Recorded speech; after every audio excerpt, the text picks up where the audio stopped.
नाराज पति पत्नी की प्यारी सी नोकझोंक। एक पति पत्नी आपस में नाराज चल रहे थे। नाराजगी भी इतनी थी कि एक ही कमरे में रहते हुए आपस में एक दूसरे को बोलते तक नहीं थे। दोनों अपने अपने काम में कोई कमी नहीं आने देते।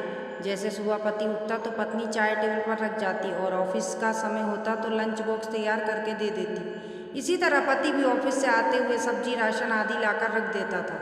काफ़ी दिन गुजर गए। एक दिन पति को ज़रूरी काम से ऑफिस में 8 बजे की जगह 6 बजे पहुंचना था, लेकिन उसकी नींद 7 बजे से पहले नहीं खुलती थी।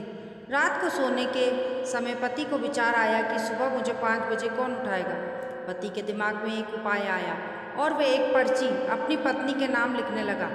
देखो मीना, मुझे सुबह ऑफिस जल्दी जाना है, इसलिए मुझे 5 बजे जगा देना। इस तरह पर्ची लिखकर वह पत्नी के बेड पर रखाया और बेफिक्र होकर सो गया। पत्नी पर्ची उठाकर पढ़ी और कुछ सोच और वह भी सो गई। सुबह पति की नींद खुली तो उसने उठाकर घड़ी की तरफ देखा। घड़ी में 7 बज रहे थे। फिर उसकी निगाह तकिए पर गई तो वहाँ एक पर्ची रखी थी।